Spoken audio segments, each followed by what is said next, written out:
যে আমি সনাতনী ধর্মাবলম্বী।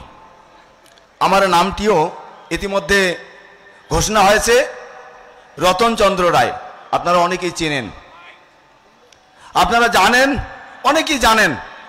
সেই সৃষ্টিকর্তার অশেষ কৃপায় আমি খুব ভালো আছি, আলহামদুলিল্লাহ। আমাদের গত শারদীয় দুর্গাপূজা এই উৎসবে জামাতে ইসলামের এই নেতাকর্মীরা আমাদের পূজা পাহারা দিয়েছিলেন। আমি তিনাদের সাথে আমাদের পূজা মণ্ডপে মানে অতপ্রতভাবে আমি জড়িত ছিলাম। আমি কখনো কোনো খারাপ আচরণ, কোনো কথা আমি পাইনি। আর আমি জানি সমস্ত বাংলাদেশের জামাতে ইসলামের নেতাকর্মীরা একই ধরনের আচরণ করে, আমি এটা বিশ্বাস করি। কারণ আমি অনেক দিন যাবত আমি এই জামাতে ইসলামের সমস্ত আমাদের যে এই নেতাকর্মীরা আছে তিনাদের সাথে আমি সময় দিয়েছি, বুঝেছি, সব বুঝে ফেলেছি। আরও এই উপকারের কথা না বললে হয় না।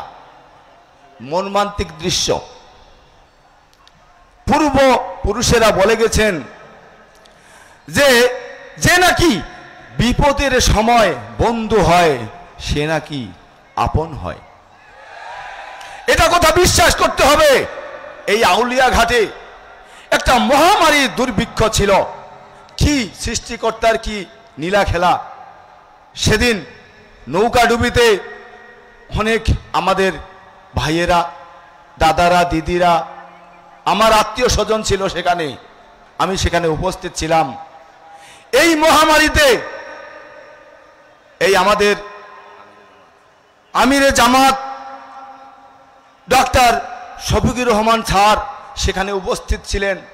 আমি সেই দৃশ্য দেখেছি। সেখানে অর্থ দিয়ে সাহায্য করেছিলেন। শুধু অর্থই বলবো না, আমাদের সাথে আমার আত্মীয় ছিল।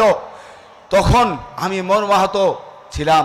তখন আমি যে দৃশ্যটা দেখেছিলাম, যে আমাদেরকে বুকে জড়াইয়ে ধরছিলেন, আমি তখন দেখেছিলাম, আমি মনে করছিলাম যে এই মানুষটি আসলে খুবই ভালো।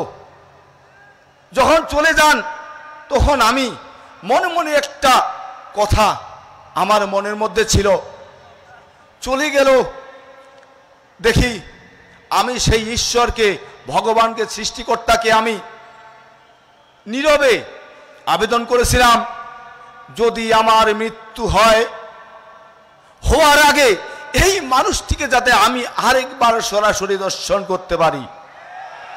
থেকেই সেই সৃষ্টিকর্তার কি অশেষ কৃপা, আমি আজকে এই গতকালকে রাত্রেই দেখেছিলাম, আজকে আবারও দেখছি।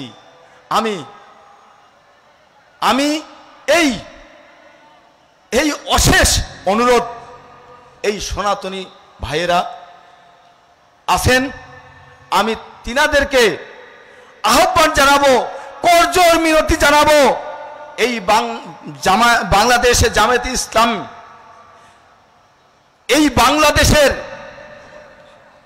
ক্ষমতায় আসুক, আপনারা হাত বাড়িয়ে দিবেন। বৈষম্য থাকবে না, এটা আপ্রাণ চেষ্টা চালাচ্ছে। আপনারা একটু এগিয়ে আসেন, আপনারা একটু দেখেন, হাত মিলান, তাহলে বুঝতে পারবেন সেখানে কি আছে। ধন্যবাদ। আমি আমাদের এই সংখ্যালঘুদের পক্ষ থেকে আমি আপনাদের জামাতে ইসলাম সবাইকে আমি অনুরোধ জানাবো, আমাদের এই বাংলাদেশে সনাতনী ভাইয়েরা যাতে ভালোভাবে থাকতে পারে, এই অনুরোধটুকু রেখে আমি আমার সংক্ষিপ্ত বক্তব্য এখানে শেষ করছি। ধন্যবাদ।